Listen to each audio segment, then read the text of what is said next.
My good friend and colleague, somebody who has championed job creation, who has sponsored legislation to create jobs, Mr. Duncan from South Carolina.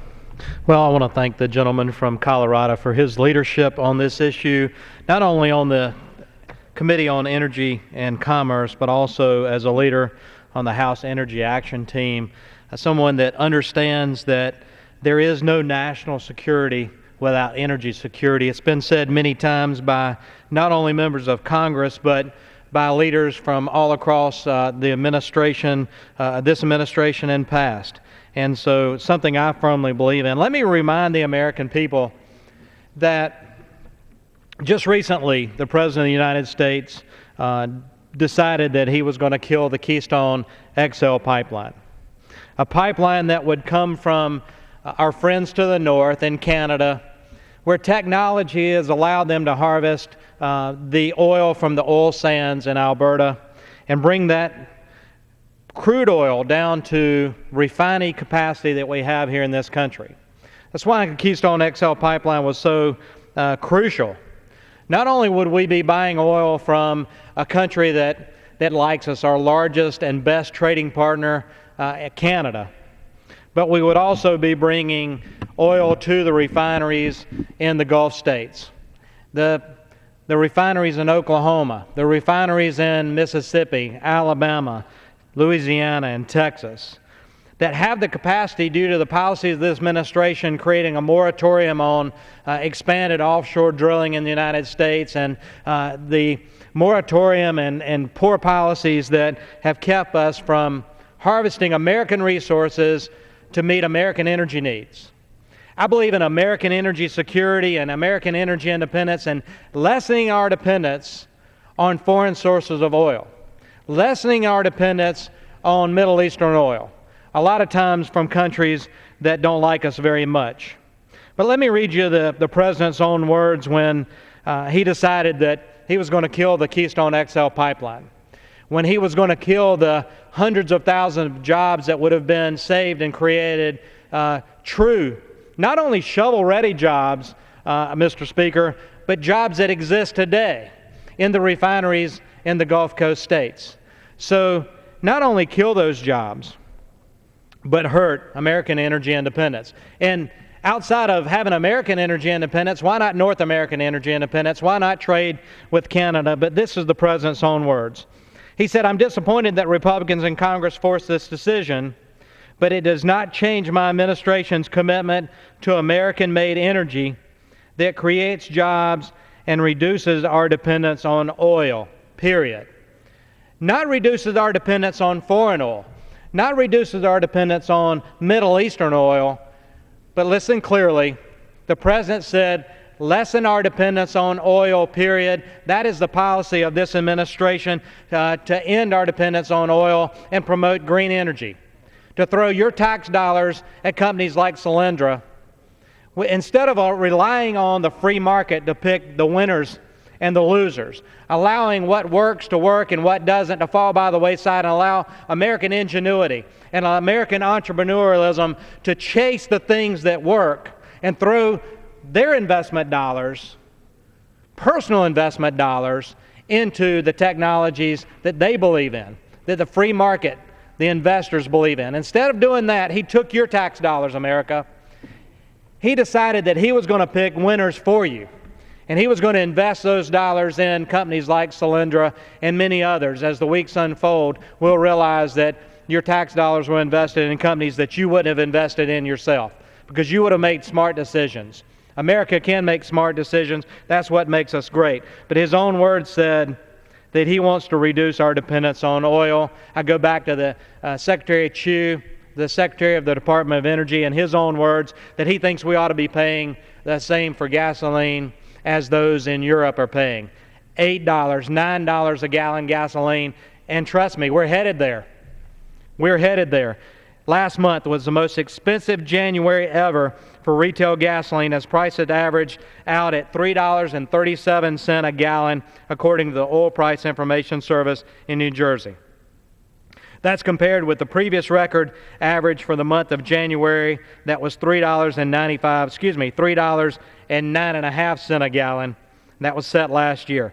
In 2010, January gasoline prices averaged just $2.71 a gallon. It's the policies of this administration and its moratorium on us harvesting American resources. We're not talking just about offshore oil in the deep waters of the Gulf of Mexico or off the coast of Alaska. We're not talking about just ANWR and it being off limits. We're talking about the Bakken oil fields. We're talking about oil reserves on federal lands that are currently off limits from American energy development and American energy production.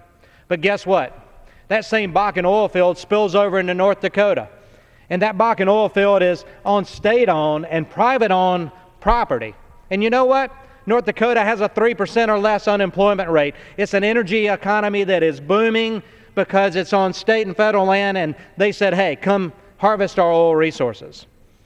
North Dakota is thriving on an energy economy, and you'll hear from the gentleman from Texas momentarily that will show you in Texas and Oklahoma and other states that have energy that you're seeing an energy economy thrive. But that's not the policies of this administration. The policy of this administration is chase green energy jobs, to chase wind power and solar power and promote it in areas that really it shouldn't be promoted. So let me just say one other thing, that President Obama is definitely being misleading when he's talking about that 75% of our offshore resources are open. The real number should be in acres. Listen to this. Of the 1.76 billion acres on the U.S. Outer Continental Shelf, only 38 million acres, or a mere 2.16%, is actually leased for energy development. North America possesses 1.79 trillion barrels in recoverable resources, enough oil to fuel every passenger car in the United States for 430 years. More than 6 times the proved reserves in Saudi Arabia. In the last 30 years, we produced over 150% of our proved resources. But you know, let me talk just quickly about jobs. Because when the attack from the administration is on big oil, and on the oil industry and natural gas industry that's trying to help with American energy independence, the attack's just not on big oil companies that are harvesting and exploring and producing oil offshore in the western Gulf of Mexico. That image may be conjured up as we talk about that. But it's an attack on the jobs. If you think about an oil platform that's out there drilling for oil, you think about an oil production platform that's out there producing the oil after the oil well's drilled. And we put a moratorium in place and we say we're not going to do any more of that. We're going to cancel all the lease sales. And keep in mind, it takes years to plan the next lease sale. I was on the 5-year planning subcommittee that dealt with that, and I know that it's a multi-year process before the first lease sale happens. And when that lease sale happens, the oil companies have to drag those rigs out there. They've got to first figure out where that oil might be on that grid square that they just leased, and then they've got to bring the drilling platform out there, and they've got to drill that well, oftentimes going many miles down into the Earth's surface to find the oil and to decide whether it's recoverable, whether there's enough resources there for them to plant a platform and start producing that oil. That's a multi-year process. But set that aside a minute. When we have a moratorium on that process, here's what happens. It's not just big oil and the oil companies that are penalized in that. It's the guys that work on those drilling rigs out there in the Gulf of Mexico.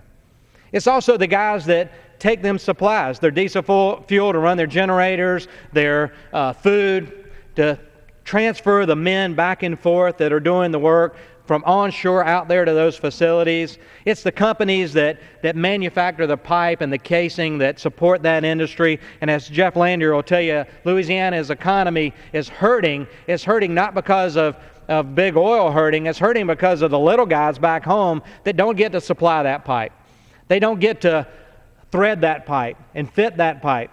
They don't get to weld, and they don't get to service that industry. They don't get the opportunity to go out there and work on those rigs, but they don't get to take that drilling mud out there. You know, it takes a lot of effort to go out into the Gulf of Mexico and actually start harvesting those natural resources. And it's the little guy back home that is now bankrupt because his small company that provided the welding necessary for the piping, he doesn't have that work now. And so the Gulf Coast states, due to the president's moratorium out there, not only lost the revenue that they would get from the royalties of offshore drilling, that other states would benefit from as well. As a side note, if we allowed more drilling on the Outer Continental Shelf, on the eastern coast, and off the coast of Alaska. But it's the little guy. Louisiana is not getting the revenue. And then the guys that are being put out of work, that are providing the welding and the pipe fitting and the pipe itself and the offshore industries, they're not able to work either. And so they're drawing unemployment benefits, which further cramps the strained budgets of the Gulf Coast states.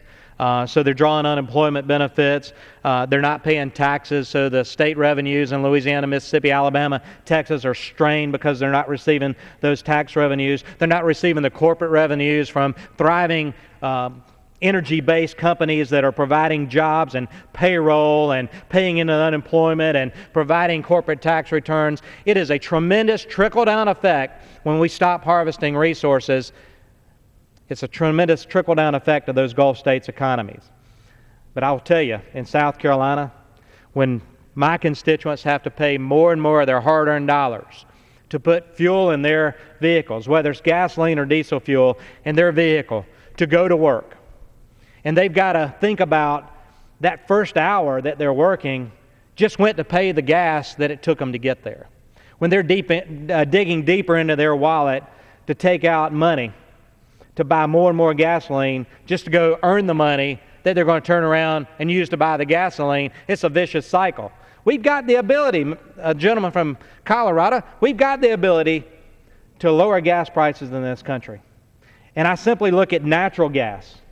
And the prices have come down in natural gas because we found an abundance of it in this country. We found new technology that allows us to harvest those natural gas resources, as you'll hear from the gentleman from New York later when he talks about the Marcellus gas shelf. And harvesting natural gas in New York and Pennsylvania. But we also talk about Oklahoma and natural gas there. We have an abundance of natural gas. We've seen the price go down. Even in an adverse regulatory climate, even in an adverse tax climate that we've got in this economy under this administration, natural gas prices have gone down. Because there's two factors that affect pricing of any commodity: supply and demand. Now, world demand is down. World demand's down on a lot of things because we have a bad economy. But the number one driver for natural gas in this country is supply. The supply is going out the roof. We're an exporter of natural gas. America is sitting on the reserves to be energy independent and to provide other parts of the world with the natural resources that we've been blessed with here in this country. So America needs to realize that the policies of this administration is keeping this country from harvesting its resources and being truly energy independent and providing the good-paying, long-term energy sector jobs.